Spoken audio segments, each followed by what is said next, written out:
교장 선생님이신 신정웅 장로님이 70년 신앙생활 동안 경험하신 놀라운 이야기들 70년 나그네 길 들려드릴게요. 1978년 아내를 잃고 나서 산다는 것이 귀찮고 세상사가 모두 싫어졌다. 농약병을 앞에 놓고 두 자식과 함께 죽자며 얼싸안고 통곡한 것이 한두 번이 아니었다. 하나님이 원망스럽고 야속했다. 목사님도 교인들도 만나고 싶지 않았다. 예배가 시작되면 맨 뒤에 웅크리고 앉아있다가 축도할 때 도망치듯 빠져나왔고 내 입에서는 기도 소리가 사라졌다. 마음의 고통을 잊어보려고 세상 사람들이 하는 것처럼 난생 처음 혼자 술집에 가서 정신없이 술을 마시며 취해보기도 했다. 그러나 마음의 고통은 사라지지 않고 지독한 위장병만 생겼다. 그러던 1979년 2월 6일 밤 고온이 잠들었는데 정웅아 정웅아 어디서 나를 부르는 음성이 들렸다.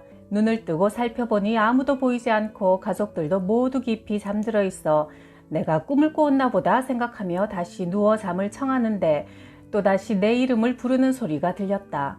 깜짝 놀라 일어나 앉으니 전깃불을 켜지 않았는데도 방안이 환하게 밝았다. 벽시계를 보니 새벽 2시 40분이었다. 누구세요? 잠시 침묵이 흐른 후 세미하지만 분명한 음성이 들렸다. 나는 네가 믿는 여호와니라. 너는 나를 위하여 지금까지 무엇을 했느냐? 너는 지금 살아있으나 산 자가 아니라. 나는 두려워 얼굴을 바닥에 묻고 떨리는 목소리로 말씀드렸다. 주님 죄송합니다. 이제 제가 어떻게 해야 할지 말씀해 주옵소서. 다시 음성이 들렸다. 네가 깊이 잠들었구나. 어찌하여 기도 소리가 들리지 않느냐? 새벽을 깨워라. 네 움켜진 손을 펴서 나를 위해 쓰라. 한 영혼을 천하보다 귀하게 여겨라. 이 일을 이루기 위해 너는 금식하며 기도하라. 내 몸은 식은땀으로 흠뻑 젖었고 어지러워 눈을 뜰 수 없었다. 정신을 차리고 시계를 보니 새벽 3시였다. 얼른 들려주신 말씀들을 모두 기록하고 바로 교회로 달려가 엎드려 간절한 마음으로 기도드렸다. 제가 이제부터 주일 예배뿐만 아니라 수요 예배, 구역 예배, 금요 예배 등 교회에서 행하는 모든 공식 예배에는 빠지지 않고 출석하겠습니다. 하나님께 약속드렸다. 그리고 새벽 기도회에 참석하기 위해 알람 시계를 2개씩 맞춰놓고 잠을 잤다. 그랬더니 건강을 덤으로 주셔서 위장병도 나아버렸다. 나는 그동안 헌금이 아까워 1,000원 이상 드린 적이 없었는데 그런 내게 하나님께서 움켜진 네 손을 펴라 하셨으니 내가 다니는 울산교회가 건축할 때 큰아이 대학 학자금으로 쓰려고 10년 동안 용돈을 아껴 모아둔 비자금 100만 원을 건축 헌금으로 드렸다. 그러자 재혼한 아내가 말했다. 나도 시집 올 때 가지고 온 지참금 500만 원이 있어요. 이 돈은 애들 교육을 위해 쓰려고 깊이 간직해 두었던 거예요. 하나님께 자식의 모든 장래를 맡기고 건축 헌금으로 드립시다. 교회의 총 건축비는 당시 1억이었다. 나는 10%인 1,000만 원을 채워서 드리고 싶었다. 하나님 400만 원만 더 주세요. 믿음으로 구하면 주시겠다고 약속하셨으니 길을 열어주세요. 그런데 정말 기적이 일어났다. 내가 근무하는 학교 법인 울산 유경회 이사장인 이후랑님이 학교 법인을 국가에 기증하여 6개의 중고등학교가 모두 공립으로 전환되었다. 학교 법인에서 전 교직원들에게 퇴직금을 주었다. 현금으로 찾아보니 더도 덜도 아닌 딱 400만 원이었다. 그것을 건축 헌금으로 드리면서 감격하여 감사의 눈물을 흘렸다. 1962년 부산 사범대학을 졸업하고 중등 2급 정교사 미술 자격증을 받았다. 그러나 자격증을 받아도 교사 발령은 하늘의 별 따기였다. 아무리 기다려도 발령 소식이 없었다. 나는 공사판에서 일당을 받고 막노동하며 발령 소식을 기다리고 또 기다렸다. 절박한 현실에 직면한 나는 하나님께 매달렸다. 새벽 기도부터 시작해서 금식 기도를 했다. 하나님, 발령을 받게 해주시면 학원 선교의 일꾼이 되겠습니다. 얼마 후 경북도교육청에서 전국 최초로 교원 임용 서열고사를 실시한다는 소식이 들렸다. 아, 나를 위해 만들어진 시험이구나. 주님 감사합니다. 시험 날짜가 꼭 한 달 남았다. 서점에 가서 미술 문제집을 찾으니 워낙 작은 구멍가게 서점이라 동아출판사에서 펴낸 요점 정리 음악 미술이라는 작은 문고판 참고서 한 권밖에 없었다. 나는 오직 그 참고서만 보고 또 보면서 내용을 모두 외워버렸다. 시험 전날 교회를 찾아가 밤새 기도하고 아침 일찍 시험 장소로 갔다. 시험장에 도착해보니 서울대, 고려대, 연세대 출신도 많고 강사로 근무하는 현역 선생님들도 여럿 있었다. 모집 인원은 달랑 3명인데 응시자는 78명이나 되었다. 응시자들이 가져와서 보고 있는 문제집과 참고서들이 얼마나 다양하고 많은지 입이 딱 벌어졌다. 시험이 시작되었다. 시험 감독으로 들어오신 소삼영 장학사님이 문제지를 배부하기 전에 수험생들에게 양해 말씀을 구했다. 내가 고등학교 입학 시험 문제 출제위원으로 호텔에 갇혀 있다가 어제 오후에야 풀려났습니다. 어젯밤에 급히 오늘의 시험 문제를 출제하느라 시간적 여유가 없어서 모 출판사에서 펴낸 작은 문제집에서 모두 출제했으니 이해 바랍니다. 문제지를 받고 보니 신기하게도 내가 공부한 그 작은 참고서에서 100% 출제되었다. 어찌 이런 일이 일어날 수 있단 말인가. 시험을 마치고 나와서 보니 그 참고서는 워낙 빈약하고 보잘것없는 책이라 그 책을 가지고 있는 사람은 오직 나뿐이었다. 결국 수석 합격의 영광을 차지했다. 발령장을 받기 위해 경상북도 교육청을 찾아가니 장학사님이 말했다. 초임 발령을 군청 소재지의 중심학교에 받기는 교육청이 생긴 이래 선생님이 처음입니다. 하늘이 선생님을 도우셨군요. 내가 발령받은 학교는 15학급이나 되는 영주중학교였다. 이렇게 하여 비로소 내가 어릴 때부터 꿈꾸어온 교사가 되었다. 하나님 감사합니다. 아이들이 7살, 2살 때 사랑하는 아내가 먼저 천국으로 갔다. 1년 뒤 나는 초등학교 교사 출신으로 결혼에 실패한 아픔이 있는 지금의 아내를 만나 재혼했다. 아내는 두 아이를 내 자식처럼 잘 키워보겠다고 노력했지만 아이들은 새엄마가 무조건 싫다며 자꾸 밖으로만 맴돌았다. 엄마 말 잘 들어라 하면 아빠는 새엄마만 좋아하고 우리는 미워해 하며 반항했다. 큰아들이 12살 되던 해 몹시도 추운 겨울날 퇴근해서 돌아와 보니 아내는 울고 있고 아이들은 보이지 않았다. 책상 위에 쪽지 편지가 놓여 있었다. 우리는 집을 나갑니다. 혼자 가려고 했지만 은주가 불쌍해서 데리고 갑니다. 우리를 찾지 마세요. 이 추운 겨울밤에 도대체 어디를 갔단 말인가. 무작정 애들을 찾아 나섰다. 역으로 버스터미널로 어린이 놀이터로 주변 골목을 미친 듯 찾아 헤매도 애들은 보이지 않았다. 차가운 겨울밤은 점점 깊어갔다. 하나님, 애들이 어디 있습니까? 제발 도와주세요. 기도하며 달리고 있는데 순간 환상으로 만화방에 앉아있는 애들이 눈앞에 환하게 보였다. 하나님의 계시다. 정신이 번쩍 나서 만화가게를 뒤졌더니 울산 국민학교 앞 작은 만화방 구석에 남매가 꼭 껴안은 채 자고 있었다. 이 사건으로 나는 가출 학생과 그 부모의 심정을 좀 더 헤아리며 상담할 수 있게 되었다.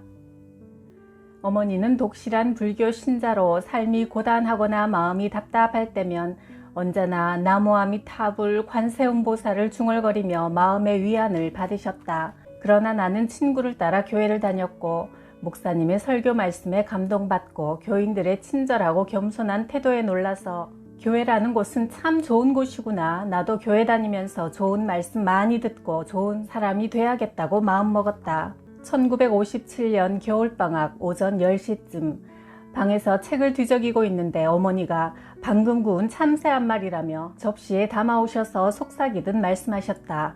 정웅아, 한 마리밖에 없으니까 네 형이 보기 전에 빨리 먹어 치워라. 따끈따끈하게 구운 참새를 두고 나가셨는데 먹으려고 가만히 들여다보니 참새 몸에 퉁퉁 부른 쌀알이 붙어있는 걸 보는 순간 왠지 기분이 찝찝하여 먹고 싶지가 않았다. 나는 원래 국에 파리가 빠져 있어도 건져버리고 맛있게 먹는 식성 좋은 사람인데 이날만큼은 도무지 먹고 싶은 마음이 들지 않아 구운 참새를 앞마당에 휙 던져버렸다. 그러자 마루 밑에서 졸고 있던 누렁이 개가 달려나와 구운 참새를 한 입에 꿀꺽 삼켜버렸다. 잠시 후 누렁이가 괴성을 지르고 침을 질질 흘리며 발광하다가 입에 거품을 가득 문 채 죽고 말았다. 어머니가 부엌에서 뛰어나오며 아니 누렁이가 왜 이래? 소리를 질렀다. 어머니가 내게 주신 구운 참새를 먹고 개가 죽었어요 하자 어머니는 새파랗게 질린 얼굴로 몸을 부들부들 떨면서 땅바닥에 털썩 주저앉아 아이고 내가 내 자식을 죽일 뻔했구나. 누렁이가 내 아들 대신 죽었구나 하시며 우셨다. 누군가 참새를 잡기 위해 청산가리라는 독극물에 쌀을 불려서 우리 집 탱자나무 울타리 밑에 뿌려놓은 것을 참새가 먹고 죽은 것이다. 아버지 어머니는 내 손을 꼭 잡으시며 네가 그렇게도 교회를 열심히 다니더니 네가 믿는 하나님 신이 너를 살려주셨구나 하셨다. 장기기증 운동본부로부터 장기기증 등록증이 도착했다. 추석날 아내와 자녀들 가족이 모두 모인 자리에서 설명했다. 지금 내가 하는 말은 나의 유언이니 꼭 지켜주길 바란다. 내가 죽거든 내 시신은 대학병원에 기증하여 의학도들이 실험 재료로 사용하게 하고 무덤은 만들지 마라. 무덤 만들기 위해 소요되는 비용을 선교비로 써라. 장례식도 생략하고 교회 교우들과 가까운 친척들을 청하여 나를 영생으로 인도하신 하나님께 감사 예배를 한 번만 드려라. 하나님 말씀대로 순종하여 복받는 후손들이 되어다오. 마지막 유언을 하고 나니 홀가분한 마음이었다. 첫째 아들을 낳고 하나님께 딸을 하나 더 빨리 달라고 기도했다.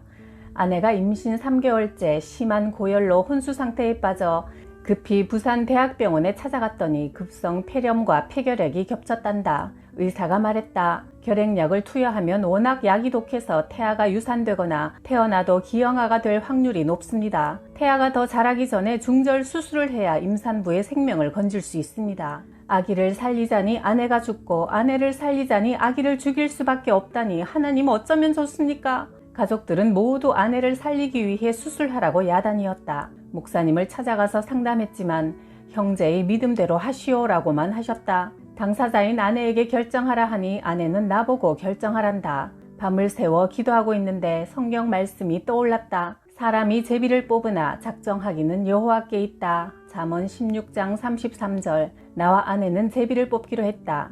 수술하라, 수술하지 말라. 두 가지 종류의 쪽지를 만들어 바구니에 넣었다. 나는 아내의 손을 꼭 잡고 기도했다. 하나님 아버지, 미련한 저희가 하나님의 뜻을 구하오니 하나님께서 결정하여 주시옵소서. 아내가 대표로 바구니에서 하나를 뽑았다. 수술하지 말라는 쪽지가 뽑혔다. 우리는 이것이 하나님의 뜻이라 굳게 믿고 다시 기도했다. 하나님, 하나님께서 주신 귀한 자식이오니 아버지께서 데려가신다 해도 또는 기형아를 주셔도 우리는 원망하지 않겠습니다. 그러나 이 모든 시험을 이기도록 도와주옵소서. 아내는 결핵약을 의사의 처방대로 먹고 쇠꼬리, 삼계탕, 족발 등 보신 음식에 보약까지 다려 먹었다. 드디어 10달이 되었고 아내는 산통을 시작했다. 의사가 외쳤다. 기적입니다. 산모도 아기도 모두 건강합니다. 예쁜 공주님을 순산하셨습니다. 많은 주위의 사람들 말대로 낙태 수술을 했더라면 이쁜 우리 은주는 못 만났을 것이다. 금요 기도회를 마치고 모두 교회 밖으로 나와 서로 인사하며 헤어지려는데 술 취한 청년이 목사님에게 달려들어 멱살을 잡고 당신이 목사야? 목사는 다 나쁜 놈이야. 모두 죽여버리겠어 하며 행패를 부렸다. 목사님이 큰 봉변을 당할 것 같아 내가 그 손 놓고 말해요 하며 다가가자 청년은 날카로운 칼로 내 배를 찌르고 달아났다. 배에서 피가 분수처럼 솟아올랐다.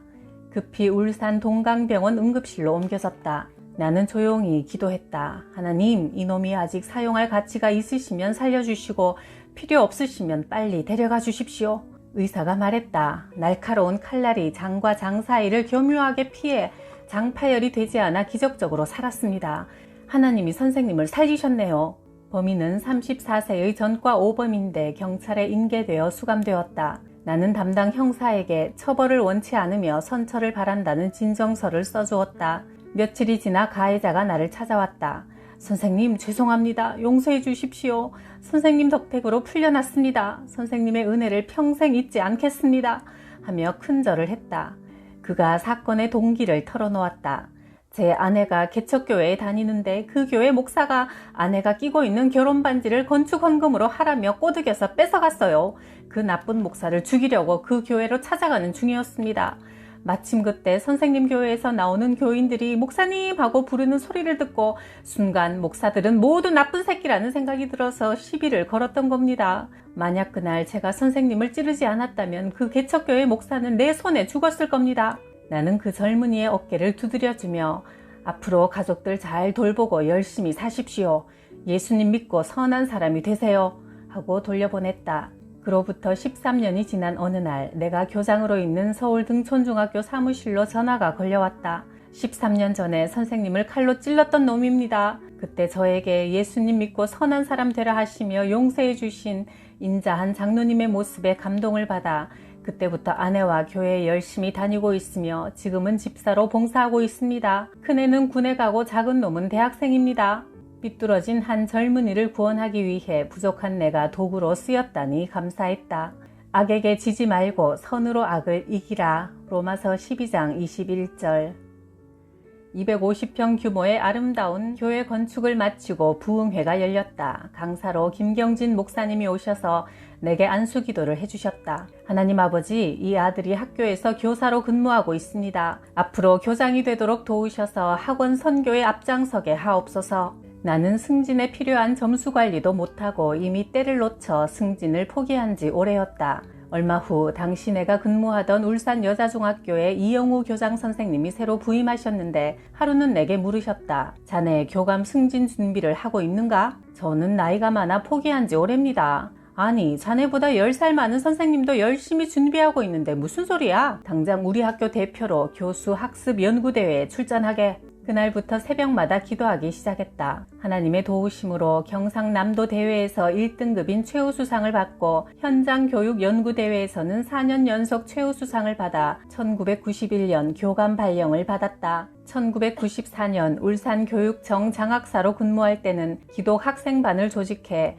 교내에서 종교활동을 할 수 있도록 길을 열어주었고 1996년부터 서울 등촌중학교 교장으로 재직하면서 누구의 간섭도 받지 않고 소신껏 학원 선교의 꿈을 펼칠 수 있었다.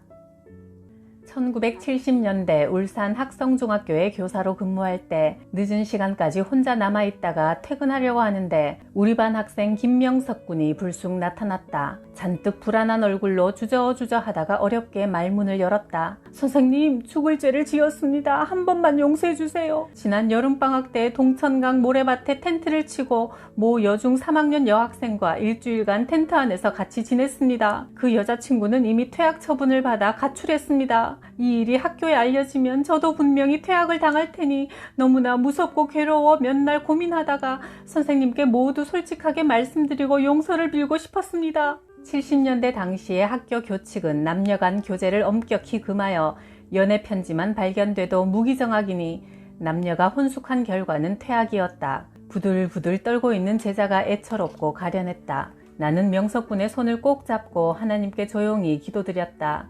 하나님, 이 어린 양을 불쌍히 여겨주옵소서. 이 아들이 잘못을 그 입으로 고백하고 용서를 구하니 앞길을 선하게 인도하시고 앞으로는 바른 길로만 가게 하옵소서. 명석군은 아버지가 워낙 무서워 이 사실을 알면 맞아 죽는다며 제발 부모님께는 비밀로 해달라고 애원했다. 예수님도 현장에서 가늠하다 끌려온 여인을 용서해 주시며 다시는 죄를 범치 말라고만 하셨으니 나를 믿고 찾아와 용서를 구하는 어린 제자를 나도 용서하고 싶었다. 나는 너를 용서한다. 만약 학교에서 알게 되어도 나는 너를 책임지고 보호해 줄 테니 염려하지 말고 공부에만 전념하여 다시는 후회할 일을 하지 마라. 그리고 교회에 다녀라. 그곳에 가면 학교에서 가르쳐주지 않는 참 진리를 배울 수 있고 마음의 평안도 얻을 수 있다. 어린 제자의 손을 잡고 식당에 가서 짜장면을 사주고 집으로 돌려보냈다. 이후 명석군은 내가 기대한 대로 모범적인 학교 생활을 해나갔고 고려대학교 법대에 합격했다.